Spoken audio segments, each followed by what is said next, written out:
Hello and welcome to Heartbeat. This week I sit down with author Carrie Gress to discuss feminism. Ben brings us a news roundup. We also have a special report from Alithea Williams on what's happening across the parliaments. And Catherine gives us her viewpoint on sex selection.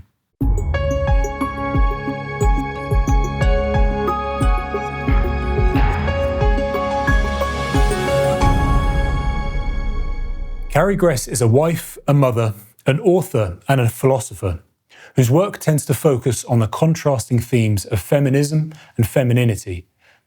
Her titles include The Anti-Mary Exposed, Rescuing the Culture from Toxic Femininity, and her brand new Something Wicked, Why Feminism Can't Be Fused with Christianity.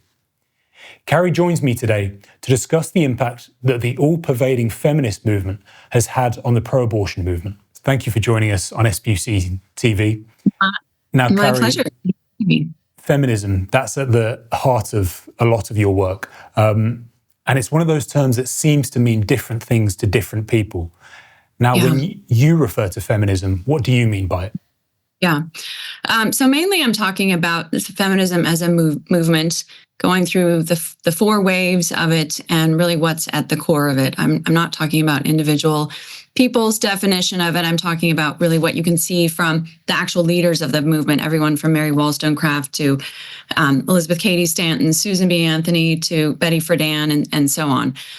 So it's a real focus on the big movement itself, and not sort of individual opinions about what it is. But I also differentiate between feminism as something that's just some movement that's good for women. I think it has a lot more deep philosophical ideas, and that's really what I'm digging into when I'm talking about feminism and defining it that way. Yes, so it's a very specific idea you have. Right. Now, I've seen you... But not a narrow idea, though, either. No, expansive. I've seen you claim elsewhere, Carrie, that quote-unquote abortion depends on feminism. Firstly, what do you mean by this? And do we therefore, as pro-lifers, need to defeat the feminist narrative in order to defeat abortion? Yeah, I think this is a great question, because I know here in the United States, the big issue always seemed to be, we just have to get rid of Roe v. Wade. And, it's kind of an amazing day when that happened, but obviously abortion didn't go away. We're now seeing it move to the states, and incredible battles and often a lot of losses on the state level, which tells us that the abortion as an ideology, as an idea isn't coming just from Roe v. Wade, but has actually an engine behind it somewhere. And so that's really what I've been diving into, is this question of what is it that's fueling this? And I think the answer can be, when you start looking at feminism and what it's done, and the structure in which it's worked and operated among women and throughout the culture, you begin to see that there's a real shadow church that's been established, and there's an idol of womanhood in this shadow church. That's what feminism worships, is women's autonomy. And in order for that to happen, women have to be able to work. And they also have to be able to mimic the lives of men, and not really good men, but bad men, because of the promiscuity and whatnot. That's also part of this shadow church idea. So work becomes really important, but also this control of our fertility. So fertility really becomes an enemy of a woman, because of the fact that it's going to both inhibit her autonomy, but also because it's going to make it more difficult for her to work unencumbered without having to deal with children. So abortion has to exist according to the feminist ideology, because of the fact that that's what allows women to structure their lives in such a way that they look much more like men who don't. Their fertility is obviously a much different reality. So that's why it's so important. And this is why you see women so vociferously fighting it, with kind of the passion that they have, women used to have for their children. They're now directing that at abortion. It's just been redirected to something else, because that's really become, the focus of their attention and their life, and really their area of worship. And when you say shadow church, do you think, therefore, that feminism is essentially an imitation of Christianity? I think it is an imitation of Christianity. I think that it tried to rewrite the Gospels back in the 1800s it's really fascinating to look at all the details of this coming from Mary Wollstonecraft, William Godwin, Percy B. Shelley. All of them had sort of a huge role to play in what we understand as feminism today. But one of the things that Shelley did was really try to rewrite this idea of Genesis and make Eve into some kind of a heroine. And this was picked up by later feminists. So they're trying to scuttle Christianity because they try to argue that Christianity was a tool used by men to enslave women.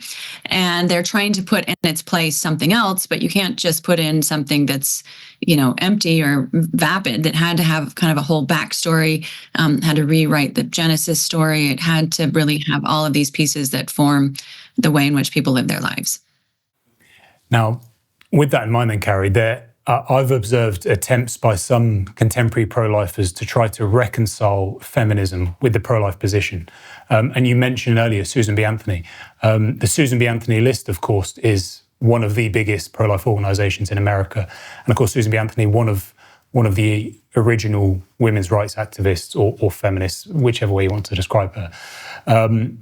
In your view, are the two, feminism and the pro-life position, are they able to work in harmony, or are they fundamentally incompatible with one another? Yeah, I think they're fundamentally incompatible. People will look back at these early feminist women and say that these were pro-life women, and maybe on paper they were. But they also, you can look at somebody like Betty Friedan and say, well, were you for gay marriage? Well, certainly Betty Friedan was not going to be for gay marriage, but the ideas that she espoused ended up leading to gay marriage. So I think that's the problem, is we're not really looking at the roots of these ideas and seeing how it is that they're going to blossom into something either detrimental or positive. And that's really the problem. So fast, even moving away from the 1800s, now we're obviously in a place where we have the technology for abortion to be much easier than it was, although it happened certainly quite a bit in the 1800s as well. But I think that in terms of trying to use this idea that feminism can somehow defeat abortion, it just feels like you're pouring water into a flood. Like this is just adding fuel to it. It's instead of really trying to make a break and say, this is actually not pro-child, it's not pro-woman. And I think this is a lot of the confusion around what it is that people mean by feminism. And I've talked about this at length, actually. I think there's layers that feminists use to sort of protect what it is that they're really saying. One of them is certainly, I'm sure you've heard it before, you can't talk about feminism because you're a man. You can't talk about abortion because you don't have a womb. I, of course, have heard I can't talk about feminism because I have a doctorate. And, the other accusation, of course, is, aren't you pro-woman? If you're pro-woman, you must be a feminist. So that's one of the layers that's used. And then, of course, the language is very obscure, is another layer. And then, a lot of it's just hidden what it is that they really mean, partially because it is so ideological. And much of it is really connected deeply with communism, certainly after the 1900s. There's a real there's a interwovenness between the communists and the feminists that happened over the centuries, over the decades. And so I think that's why, this effort to put feminism and the pro-life movement together just feels ill-founded, because again, feminism is the reason why abortion is so popular and feels so necessary to so many women. Yeah, it's certainly conceding ground at the very least. Now, Carrie, feminists are often caricatured as being quite angry. Do you think that's an unfair assessment, or is there a deeper relationship between anger and feminism? Oh, I think that's a great question, because it's one of those things, I think, where you get used to it. Like, of course, feminists are angry, but then when you ask yourself, like, why are they angry? And this was something that I did not expect to find in my research, but going back to the 1800s, the socialists actually realized that if you can make women angry, then they're going to be much more politically effective for you. So it actually has been a tactic that has been used. How do we make women angry? And this is one of the reasons why one of the major pieces of feminism has been this contempt for men, contempt for hierarchy, contempt for patriarchy, because that is what really is fueling their anger and their bitterness. So, I talk about this in the book, instead of the theological virtues of faith, hope, and love, feminism has contempt, envy, and rage. Those are the pieces that are really inculcated and pushed, I think, upon women. We have no idea how much we're being manipulated by the elites who really want to keep us angry and bitter. And, the irony is too that if you look at the early feminists, so many of them had the best of intentions. And, throughout the feminism, people have good intentions, but they don't really understand or see clearly that the things that they were trying to do, which was to protect women, to protect the family, protect children, to make women's lives better, they actually haven't answered any of those things. There was a quote I found from 1909 and a woman saying, all the things that Mary Wollstonecraft was promoting, none of them have happened. We've just made women worse. We've just made things more difficult for men and women. And I think you can move forward another century and say the exact same thing. Women are not better protected from domestic abuse or from, having their lives be disordered because of, finding themselves in really difficult, challenging moral situations. So I think that's one of the things that we have to really start looking at carefully, instead of just saying, oh, this is great and it's helping women. Really start recognizing, well, what's it doing, on a much deeper level, and is it really delivering in a way that is actually helping women? Yes, and relating it to our issue, women certainly aren't protected from coercion into abortion. Yeah, no, without a doubt. Yeah.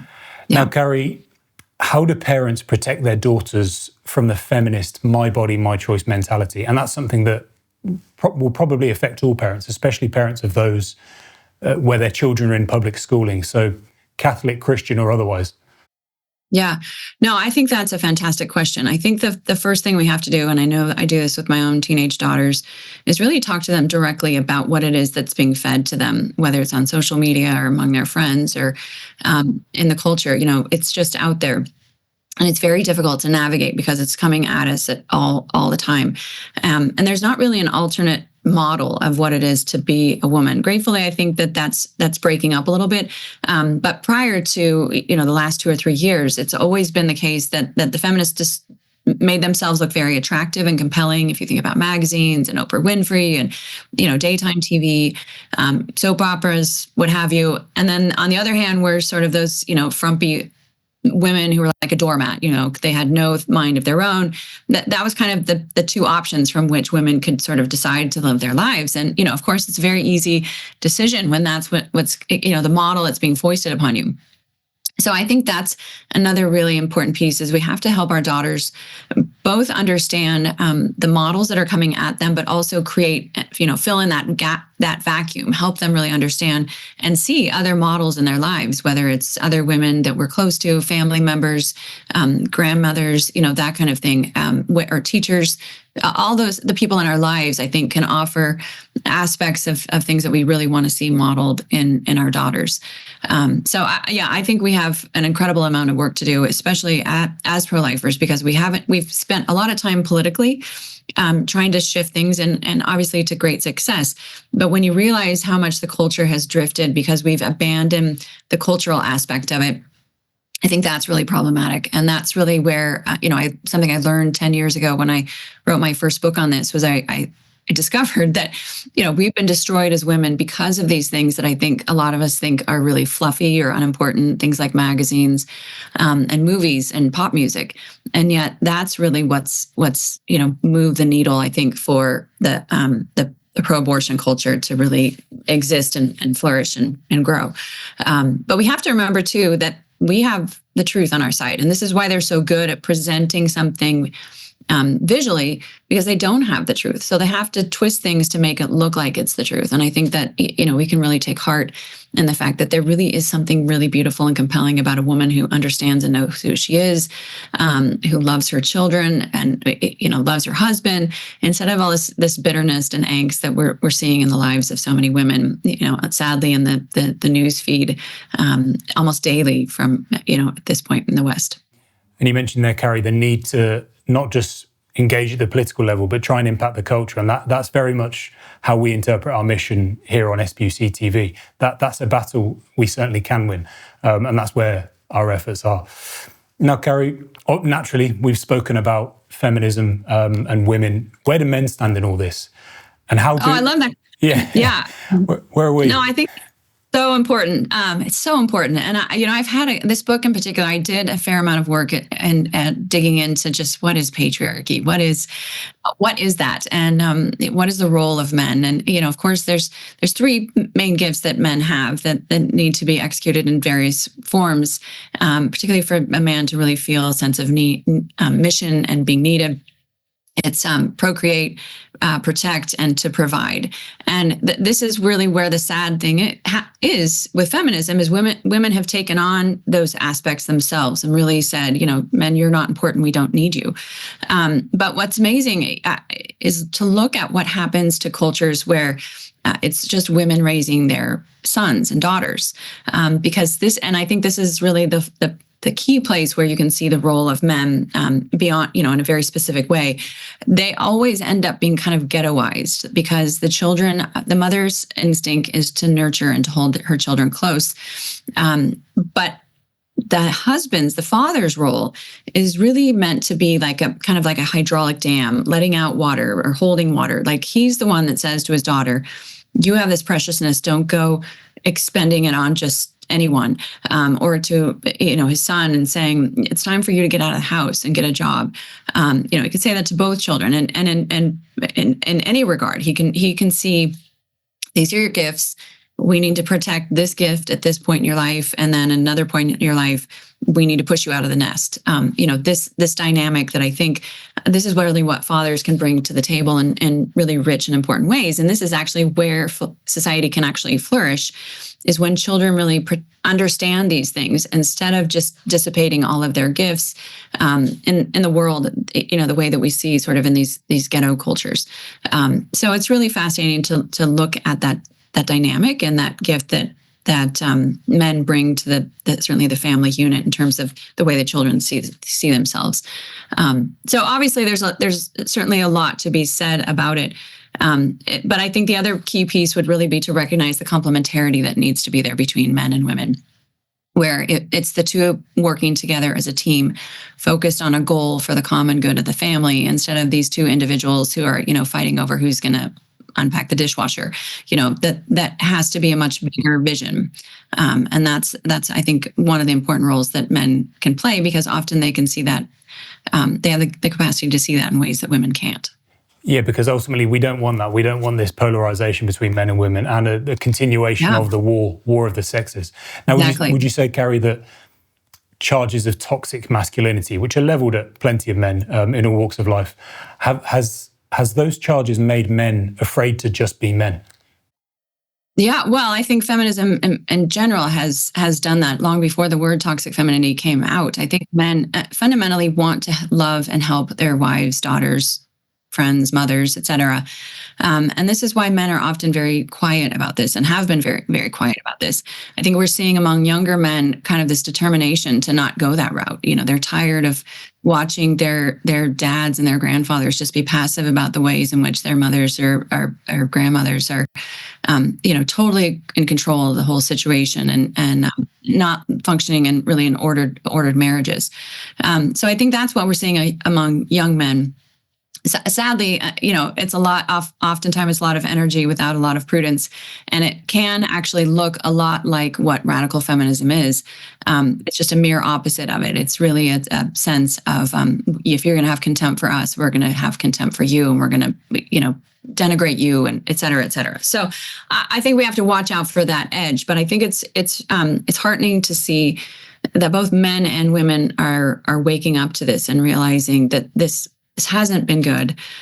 We've got to change this, and we've got to give men a voice again and allow them to really speak on this issue, because they've got a lot to say. There's also a lot of resentment and brokenness. And I think, part of that melts away a little bit when men read my books, because they come to understand that women didn't choose this. None of us woke up and said, I want to be a feminist. It was just completely foisted upon us, especially for boomer women and Gen X women like myself.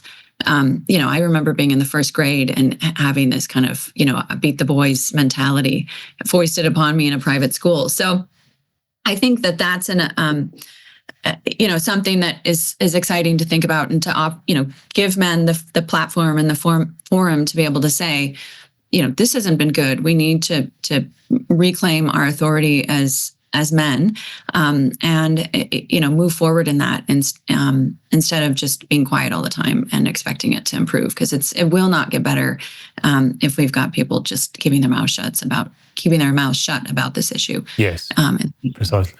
Yeah. Now, Carrie, finally, I can see the book position there behind you.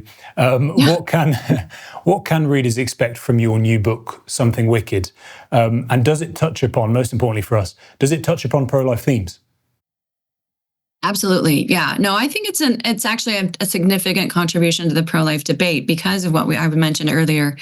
Everybody sort of looked at Roe v. Wade as the thing we had to defeat in order to get a pro-life culture. And this is saying, no, the engine is totally different. We haven't been looking in the right place.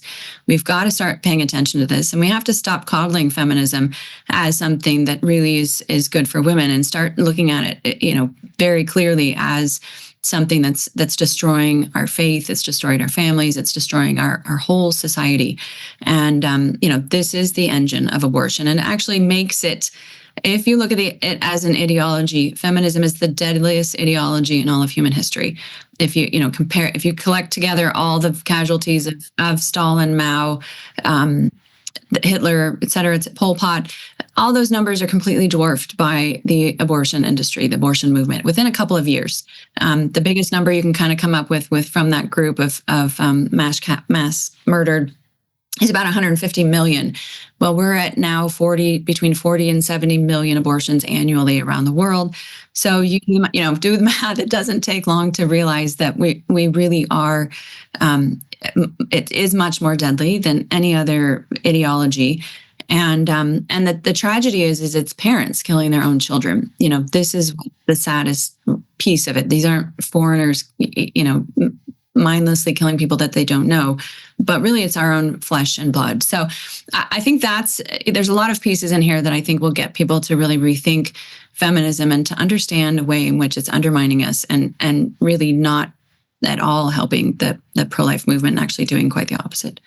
Well, Carrie, thank you very much. I think your interview will do a lot of people a lot of good, both men and women. And we certainly can't wait to read your new book. Thank you very much. Thank you for your time. Thanks so much for having me. Thanks a lot.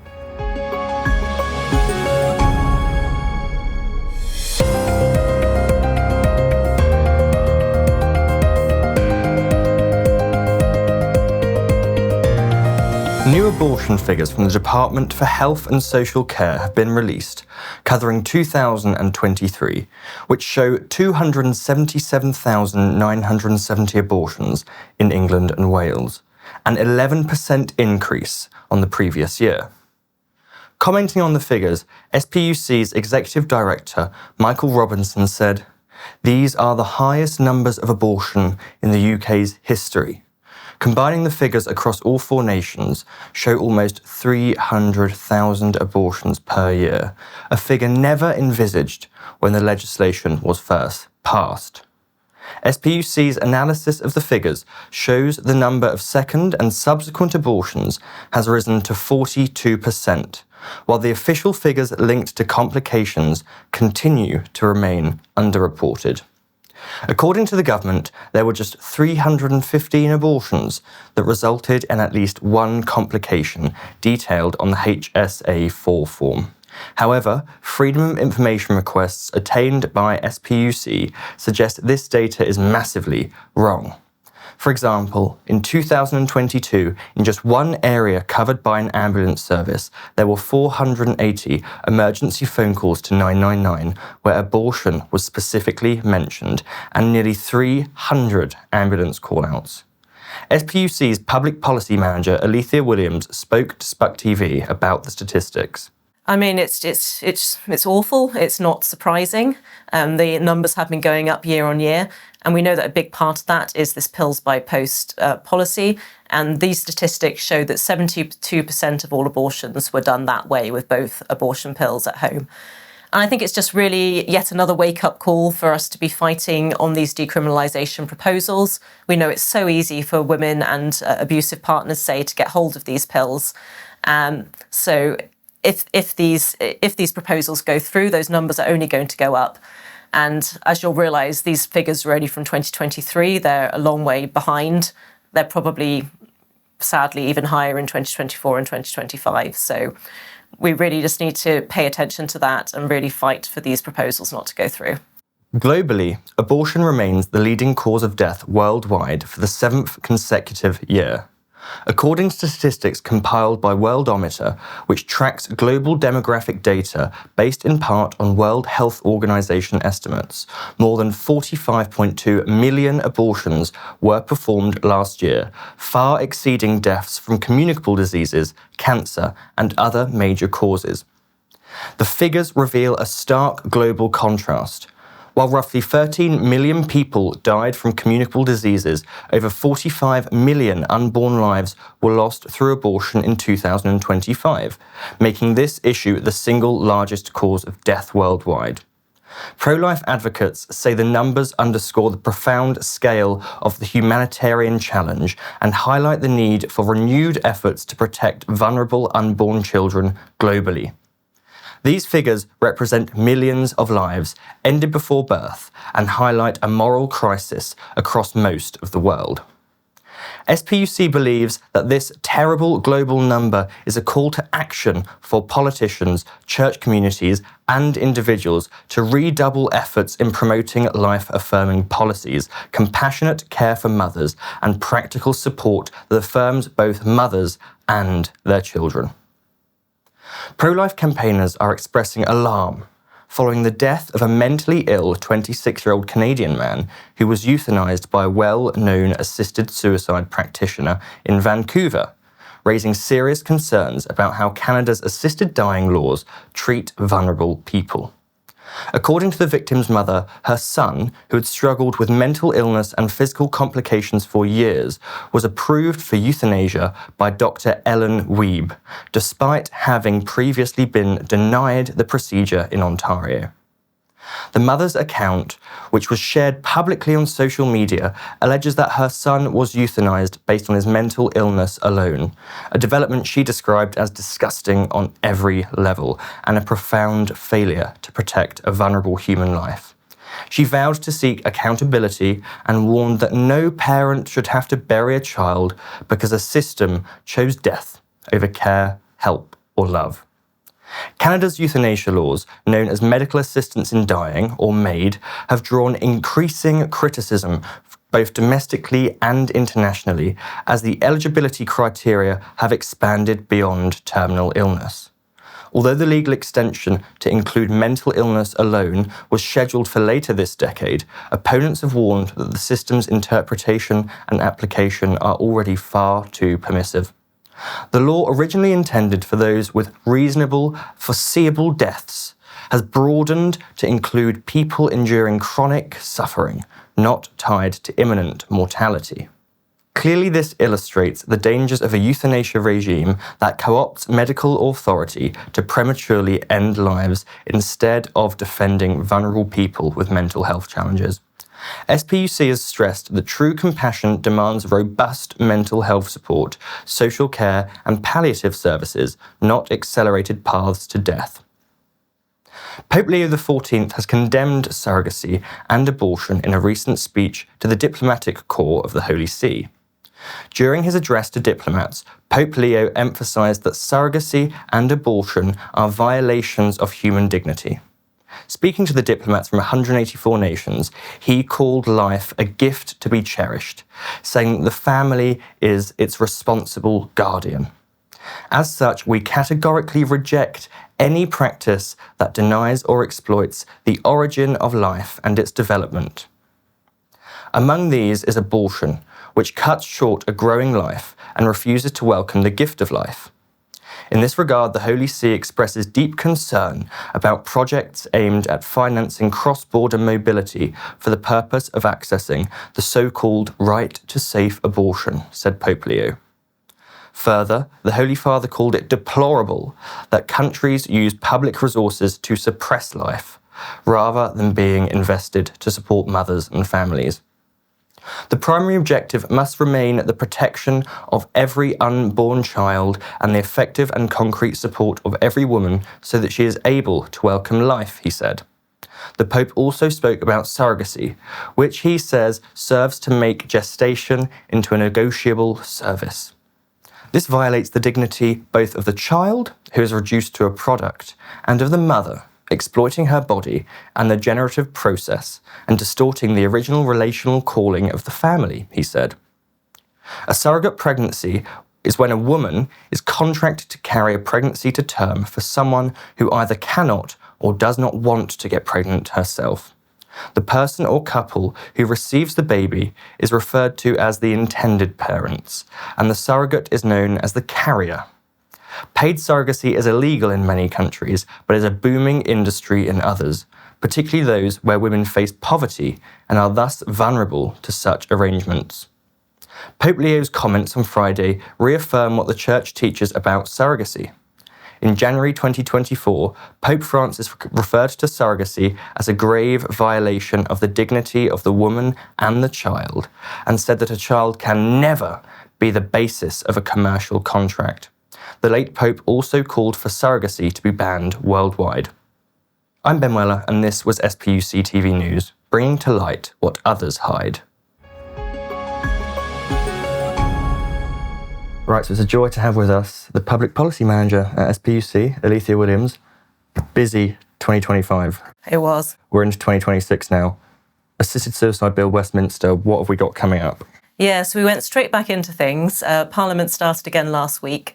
And even before the committee stage of the bill restarted, we had a debate on giving more time to the assisted suicide bill. So even though, as you might notice, this bill has had so much more time than is standard for a private member's bill. Lord Faulkner, who's spearheading this through the Lords, was asking for more time. So that kind of went through on the nod. We're not yet sure what more time could be given. It might end up being, longer sitting hours on Fridays, or it could be sitting on a Wednesday. So we're waiting to see what happens with that.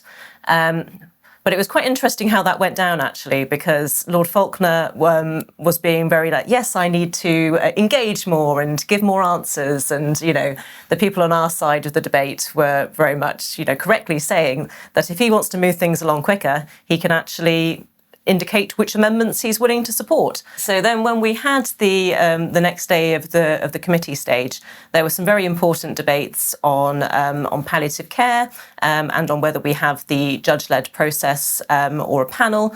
And Lord Faulkner kind of dismissed all of the concerns about palliative care. So I think we are seeing Lords generally getting very frustrated, which can only be a good thing for us. So looking forward to the rest of the year, there are committee days scheduled pretty much every Friday until April. So we do just need to keep on writing to Lords. I mean, I know you've been doing it so much, all of our supporters, and thank you so much, but please keep doing that. And you can look at our page on the website, and we have a tool that helps you write to Lords. So it's been a long campaign. This is our third calendar year fighting this bill, but please do just keep going. There is a really good chance we can defeat it. Yep, so they've got to go to the campaigns page, keep writing to peers. Yeah, that is the message. So what about our Scottish supporters? So they've got a terminally ill adults bill going through in Holyrood as well. Yes, so it's all going on. So we're expecting Liam MacArthur MSP's bill to come up for its third stage in mid to late March. But before that can happen, there's actually some legislation in Westminster about this, a Section 30 order that I'm sure our Scottish supporters will be familiar with that concept, in order to give Scottish ministers the power to approve lethal drugs. So when we know when that's going to come before MPs, we will be letting you know about that. But in the meantime, again, go to a campaign page and at this time be writing to your MSPs, all 8 of your MSPs, asking them to vote against. Yes, and our tool does help you write to all 8 of them at once. That's the good thing about it. Excellent. So if we go back to Westminster, we've got the decriminalisation of abortion going through, abortion up to birth. What is the time schedule for that? What do we need our supporters to do? Yes, so if you think back to June, MPs passed this amendment which will essentially allow abortion up to birth if induced by the woman herself. The Lords are going to debate that in committee stage. It could be on the 27th of January or more likely now on the 2nd of February. We do think there's going to be opposition in the Lords because there was a lot of opposition at second reading. So there are peers who are going to oppose this amendment going in at all. And there are also other amendments tabled on ending the pills by post policy, which is something we've campaigned very hard on, and also on things like mandatory investigations for abortions for women under the age of 16. So again, we need you writing to Lords. It's quite a similar process. We have a tool that will bring up a Lord at random for you to write to. I would say probably try and write separate letters. Writing paper letters is the best thing, but an email if you can't. But I would do them separately on abortion and on assisted suicide, just because you don't know the views of those peers. And then for our Welsh supporters, there's something else for them to do as well in the Senedd. There is. So when I said this is a very busy month, yes. So in the Welsh Senedd, they are having to vote on a legislative consent motion to the lead-beater assisted suicide bill. There's a lot of complicated nuance to it, but basically if that consent motion goes through, they will be able to have assisted suicide on the Welsh NHS. And that debate has just been postponed actually to the 27th of January, but still very close by. So please be writing to your Senedd members, asking them to vote against this. We haven't actually got our own tool for this, but our friends at Care Not Killing have a tool on their website. So please go and use their tool. And again, that helps you to write to all 5 of your MSs at once. And is there likely to be a vote on the same day as this debate in Wales? Yes, so there'll be a vote to pass or not the legislative consent motion. Mm-hmm. And then sticking to Wales, also looking at Scotland, there are elections coming up. What should our supporters look for in the coming months? Yes, so in May we're going to have elections at Holyrood and in the Welsh Senedd, so it's going to be a big year. And I think it's really about holding politicians' feet to the fire over these issues. So obviously in Scotland, we've got the assisted suicide bill. If it's not passed by then, well, hopefully it won't be passed at all, but we very much need to make it an election issue. We need to be telling our MSPs that we don't want assisted suicide in Scotland. And there's also moves to decriminalise abortion in Scotland. If you'll remember last year, there was a report commissioned by the Scottish Government that came out with some awful recommendations around abortion. So we also need to be really pressuring our MSPs on that and telling them we do not want abortion decriminalised in Scotland. And we will be doing all we can to help you lobby your MSPs or the candidates as this comes up. Similarly, in Wales, there'll be the Senedd election. That one's going to be slightly trickier because Wales is actually moving to an entire list-based system. So you won't be able to vote for individual candidates, just for parties. But we will very much be letting you know what those parties are saying in their manifestos about these issues. So again, it's really holding them to account on both of our issues. Excellent. So people need to keep looking at our campaigns page on the website. They need to keep making sure they're writing into MSPs and MSs and peers. What about MPs? Should we still be writing to our MPs about assisted suicide? Maybe not right now, but with both of these bills, the assisted suicide bill and the crime and policing bill, if and when they get through the Lords, they will then go back to MPs. So that will be the time to write to them. Though, as I said, once we get a debate on this Section 30 order about the Scottish bill, then that will be the time to write to MPs as well. Excellent. Well, thank you very much for joining me. Thank you for what you do. Thanks so much. Good to speak to you. Femicide almost always conjures images of violence against women and girls. But one of the most pervasive forms of femicide happens long before a girl takes her first breath. Across the world, including here in the UK, unborn baby girls are selectively targeted and destroyed simply because they are female. In Scotland, a government-commissioned expert group has recommended axing Scotland's 24-week abortion limit, allowing abortion on social grounds right up to birth, and making sex-selective abortion legal in Scotland, meaning a baby girl could be aborted simply because she is a girl. Most Scots, even those who support abortion rights, do not support this. 2/3 oppose abortion up to birth and oppose sex-selective abortion, but that doesn't seem to matter. I'm Catherine Mokler and this is Viewpoint. This is not just a cultural tragedy. It exposes the deeper moral truth at the heart of abortion itself. Every abortion ends a human life. and some do so with a misogynistic motive. Even leading pro-choice feminists like Julie Bindel, Dr. Kathleen Stock, and Sonia Sada call sex-selective and late-term abortion a dangerous and misogynistic step backwards. When the abortion lobby insists that sex-selective abortion does not happen, their denial serves one purpose only: to protect abortion access at any cost. Even when abortion lobbyists insist that sex-selective abortion does not happen, their denial destroys the very girls they claim to champion. Across the world, sex selection is endorsed in some Islamic, Hindu, and socialist secular areas. The birth of a boy is often seen as a reason to celebrate, while the birth of a girl is something to despair about. Between 2013 and 2017, about 460,000 girls in India were missing at birth each year. According to UN statistics, the number of missing women has more than doubled over the past 50 years.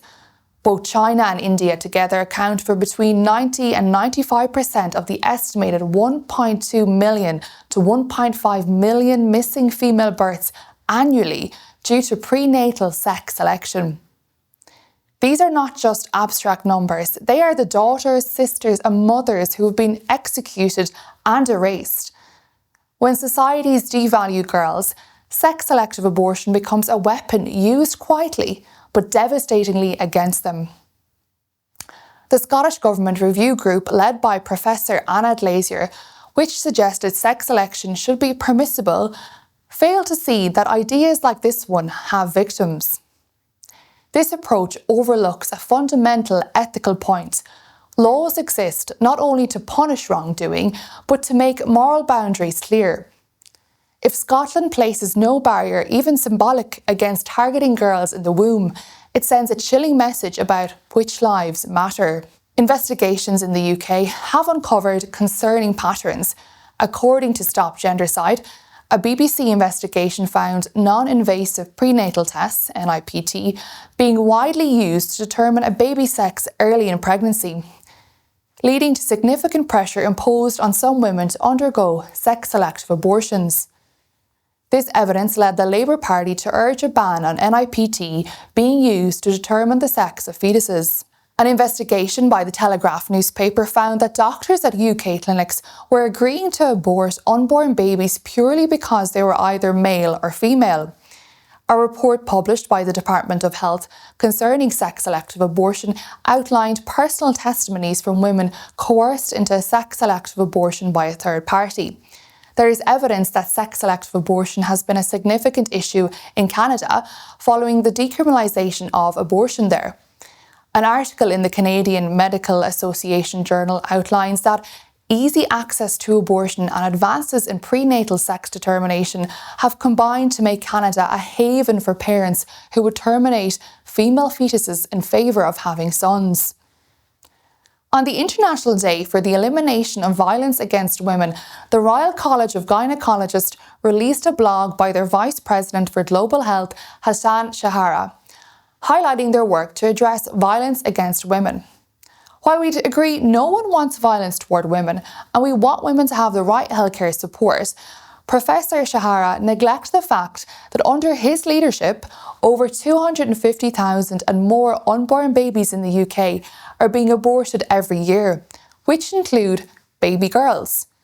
His blog on ending violence against women and girls rightly draws attention to serious harms such as physical abuse, trafficking, female genital mutilation, and other forms of gender-based violence. But the RCOG's advocacy for broad sexual and reproductive health and rights, including abortion access, reveals a profound internal contradiction. If the goal truly is to protect the dignity and lives of women and girls, then abortion cannot be categorised as care or healthcare. Let's expose the death merchants for what they are. Abortion ends the lives of the most vulnerable and defenceless human beings, the unborn. Supporting abortion undercuts the very foundation of protecting women and girls. As Voltaire says, those who can make you believe absurdities can make you commit atrocities. At the beginning of the blog, Professor Shahara mentions the harmful practices that damages health, undermines dignity, and fundamentally restricts women's ability to live full, safe lives. He promotes advocating for the safety and dignity of women and says it is a deeply personal responsibility and that we must foster an environment of trust and compassion. His cognitive dissonance is real here. There is a glaring contradiction as well. He fails to mention more than 10,000 women who took DIY abortion pills at home, then needed hospital treatment to deal with the side effects between April 2020 and September 2021, according to one study. Where is the compassion towards women in that? The RCOG endorses a system that enables the ending of female lives before they even begin. This is a selective approach to protection, only for some human beings, born women and girls, not for all, unborn girls. If violence against women and girls is to be genuinely opposed, it must include the most basic violence, the ending of a girl's life simply because she is unborn. To ignore the personhood of the victim or sanitize abortion as healthcare, while condemning FGM, domestic abuse or sexual violence is morally incoherent. Both are violence, both end lives or degrade lives. Abortion policy cannot be blind to motive. Choice must include respect for the intrinsic value of all unborn human lives, regardless of sex. When abortion is used specifically to eliminate female lives, it is not about choice, in a neutral sense, but about devaluing girls, which makes it structurally sexist and morally questionable. Abortion rights argues that sex-selective abortion does not happen in the UK, but that denial does not align with the evidence. A 2025 study in Population Research and Policy Review found clear evidence that sex-selective abortion did occur in the UK among Indian-born mothers, with sex selection estimates reaching around 4% at their peak. Internationally, sex-selective abortion has been widely documented, contributing to millions of missing girls across countries such as India and China. Abortion rights' refusal to acknowledge this reality is deeply troubling. If the movement cannot even condemn the targeted destruction of unborn girls, how can it claim to stand for equality or human rights? It is abysmal that they deny that it even happens in the UK. And yet again, statements like this show that they are clear architects of the culture of death in the UK. Protecting women means protecting all women, born and unborn. Anyone who truly wishes to eliminate violence against women and girls must acknowledge what sex selection lays bare, that misogyny can begin in the womb. When unborn girls can be discarded simply for being female, violence has already taken root at the earliest stage of life. A movement that claims to champion women cannot turn its eyes away from the girls erased before they ever draw breath. Respect for human dignity must start at conception, or it is not respect at all. Anything less is not compassion. That is why we are calling on the government to take decisive action, stop sex-selective abortion, block abortion up to birth, safeguard women, and require full transparency in how abortions are carried out and recorded. To truly protect women and girls, we must protect them at all times before and after they are born. If we don't, our calls for protection are nothing more than hypocrisy. That's all we have time for this week. If you are enjoying our content, please like, comment and subscribe. And if you have any suggestions or topics we should cover, please email us at the address on the screen or in the description below. Thanks for watching.